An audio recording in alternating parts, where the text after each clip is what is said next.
پھر امام مسلم نے ایک ہی موضوع پر جتنے طرق اور اسانید کے ساتھ کل حدیث ان کو ملی انہوں نے ایک باب میں جمع کر لی۔ اس دور میں تو کام کی نوعیت بدل گئی، اور امام ابو داؤد، ترمذی، نسائی، ابن ماجہ، سنن اربع والے جو ہیں انہوں نے پھر ابواب الاحکام، احکام اور فقہ کے احکام کے مسائل جو ہیں ان کی روشنی میں ابواب بنا کر حدیث کو جمع کر دیا۔ یہ بالکل ایک اور نوعیت کا کام تھا۔ تو گویا انہوں نے 200 سال بعد حدیث نبوی کو نہ لکھا ہے، نہ جمع کیا ہے، نہ تدوین کی ہے، نہ کتابت کی ہے، نہ تقیید کی ہے۔ یہ سارے کام جو پہلے 3 ادوار میں ہو چکے تھے، دور صحابہ میں، دور تابعین میں، دور تبع تابعین میں ہو چکے تھے، ان کے بعد انہوں نے فنی طور پر اس سائنس کو آگے بڑھایا اور نئی انداز کی کتابیں تیار کی۔ اب عصر تابعین میں ہم آ رہے ہیں کہ تابعین کے دور میں کن کن جلیل القدر تابعین نے احادیث کی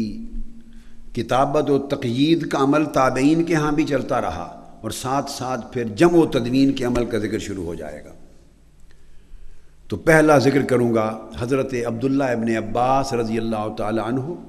اور حضرت عبداللہ ابن عمر رضی اللہ تعالی عنہ، ان کے جلیل القدر شاگرد تلمیذ حضرت سعید ابن جبیر رضی اللہ تعالی عنہ، ان کی وفات 95 ہجری میں ہوئی، اور وہ حضرت عبداللہ ابن عباس اور حضرت عبداللہ ابن عمر کے سامنے بیٹھ کر بطور شاگرد نوٹس لیتے اور حدیث کو نقل کرتے لکھتے تھے۔ انہوں نے املا لے کر براہ راست ذخیرہ حدیث کتابی صورت میں تیار کیا، سعید ابن جبیر رضی اللہ تعالی عنہ نے۔ دوسرے پھر سعید بن المسیب رضی اللہ تعالی عنہ۔ اب میں ہر ایک کا سن وفات اس لیے بتاتا ہوں تاکہ آپ کو پتہ چل جائے کہ جب ان کی وفات اس سن میں ہو گئی تو 60 70 برس 50 60 برس کی عمر پائی، تو سارا کام گویا اس سے بھی 40 سال 30 سال پہلے کر چکے تھے۔ تو جب پہلے کر چکے تو پتہ چلا کہ پہلی صدی کے قرن اول میں یہ کتابیں تیار ہو گئی تھیں۔ کیا جواز ہے کہنے کا کہ 2 صدیوں کے بعد ہوئی؟ پہلی صدی جو حضور علیہ الصلوۃ والسلام کی صدی ہے، جو صحابہ کرام اور خلفائے راشدین کی صدی ہے، اور تابعین بھائی انہی صحابہ کرام ہی کے تو تلامذہ تھے، مرتبط تھے۔ استاد اور شاگرد ایک ہی زمانے میں ہوتا ہے، نسلیں 2 ہوتی ہیں مگر زمانہ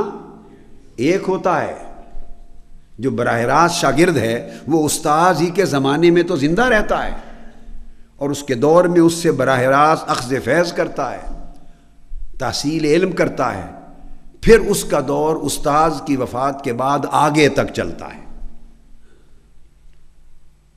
تو سعید ابن جبیر 95 میں وفات پا گئے، تو گویا پہلا صدی کے اندر انہوں نے اپنی کتب عبداللہ ابن عمر، عبداللہ ابن عباس سے لے کر براہ راست جمع کر لی تھی۔ پھر سعید بن المسیب رضی اللہ تعالی عنہ، انہوں نے ان کی وفات 94 ہجری میں ہوئی۔ انہوں نے اپنے شاگردوں کو اپنی حدیث کتابت کرنے اور تحریری طور پہ کتابی صورت میں جمع کرنے کا حکم دیا، اجازت دی، اور نامور تابعی جنہوں نے ان کی حدیث کو کتابتاً جمع کیا ان میں عبد الرحمن بن حرملہ الکوفی ہیں۔ عبد الرحمن بن حرملہ الکوفی انہوں نے جمع کی۔ حضرت سعید بن المسیب وہ خوش نصیب تابعی ہیں کہ جب یزید نے فوج بھیج کر لشکر کشی کی مدینہ طیبہ پر، واقعہ حرہ پیش آیا، اور 3 دن تک یزید بدبخت ملعون کی فوج نے مسجد نبوی اور مدینہ مقدسہ کے تقدس کو پامال کیا، اور گھوڑے اور خچر باندھ دیے مسجد نبوی میں، اور 3 دن تک اذان اور اقامت اور جماعت مسجد نبوی کی معطل کر دی، اور کئی صحابہ کو شہید کر دیا، اور کئی تابعین کو، سینکڑوں صحابہ شہید کر دیے، اور صحابہ اور تابعین بھاگ کر گھروں میں چلے گئے۔ سعید بن المسیب رضی اللہ تعالیٰ عنہ کو موقع نہ مل سکا گھر جانے کا، وہ منبر رسول کے نیچے چھپ گئے، اور 3 دن تک کھائے پیے بغیر ممبر رسول کے نیچے چھپ کے بیٹھے رہے، اور فرماتے ہیں خدا کی قسم میں ممبر کے نیچے تھا، اب روشنی تو آتی نہ تھی، اذان معطل کر دی تھی یزید کی فوج نے، نماز جماعت معطل تھی، تو پتہ نہیں چلتا تھا کہ فجر ظہر عصر مغرب عشاء کے اوقات کیا ہیں۔ فرماتے ہیں اس رب کی قسم جس کے قبضہ قدرت میں میری جان ہے، 5 وقت کی نماز کے لیے اذان کی آواز مجھے قبر مصطفیٰ سے آتی تھی صلی اللہ علیہ وسلم۔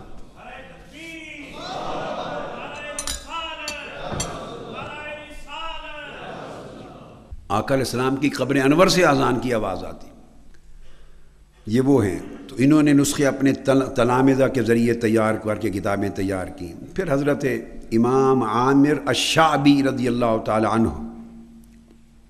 جلیل القدر تابعی، پھر انہوں نے اپنے نسخے تیار کیے، اور ان کے سینکڑوں کی تعداد میں آگے تلامذہ تھے، شاگرد تھے، تابعین، صغار تابعین بھی، اور آگے تبع التابعین بھی، اتباع التابعین بھی، اور وہ ان کا حکم تھا اذا سمعتم منی شیئا فاکتبوہ ولو فی حائط، ہکذا قال امام الشعبی رضی اللہ تعالیٰ عنہ۔ اس کو المحدث الفاصل میں امام رام ہرمزی نے بیان کیا ہے، اور جامع بیان العلم میں امام ابن عبد البر نے روایت کیا ہے، اور خطیب بغدادی نے تقیید العلم میں روایت کیا ہے سند کے ساتھ۔ تو فرماتے جو کچھ بھی تم مجھ سے سنو اس کو لکھ لیا کرو، اگر لکھنے کا کوئی میٹیریل پاس نہ ہو تو سر دست دیوار پر ہی لکھ لیا کرو، بعد میں دوسرے میٹیریل پہ منتقل کر لو۔ پھر حضرت الضحاک بن مزاحم رضی اللہ تعالیٰ عنہ 105 ہجری میں وفات ہوئی، جلیل القدر تابعی، ان کا بھی حکم تھا وہی جملہ بولتے اذا سمعت طلع، اپنے طالب علموں کو کہتے اذا سمعت شیئا فاکتبہ ولو فی حائط، مجھ سے ایک جملہ بھی حدیث نبوی کا سنو تو اس کو بھی لکھ لیا کرو، کبھی بھی کتابی صورت میں جمع کرنے کے بغیر نہ اٹھو، اگر لکھنے کی کوئی چیز پاس نہ ہو تو سر دست دیوار پر ہی لکھ لو، تاکہ روایت حدیث صرف بالمعنی ہی نہ ہو بلکہ باللفظ ہو، صحت کے ساتھ، لفظاً اور معناً دونوں طریق سے روایت حدیث میں صحت ہو۔ اور وہ پھر املا لکھاتے تھے حدیثوں کی، یہ صحابہ بھی اور تابعین بھی املا کراتے، اور وہ پھر املا کے بعد حدیث پڑھ کر آپ کو سناتے، اس طرح اس کی صحت کی سند لیتے ان کتابوں پر۔ تو حضرت ضحاک بن مزاحم نے املا کرائی اپنی احادیث کی، روایت کردہ حدیث کی، حسین بن عقیل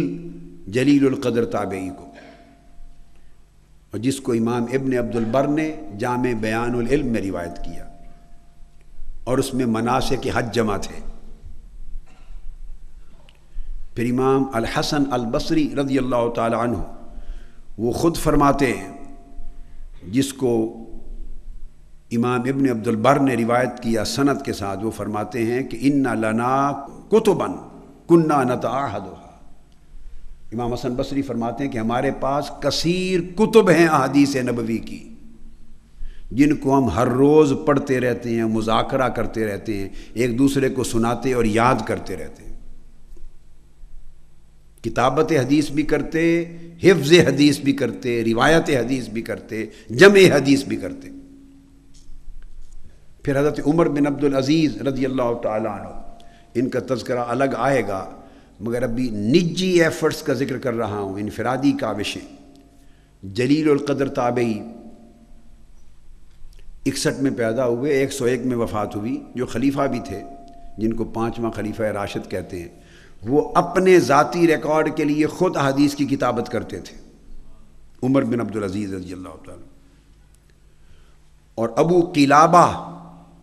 روایت کرتے ہیں عن ابی قلابہ رضی اللہ تعالیٰ عنہ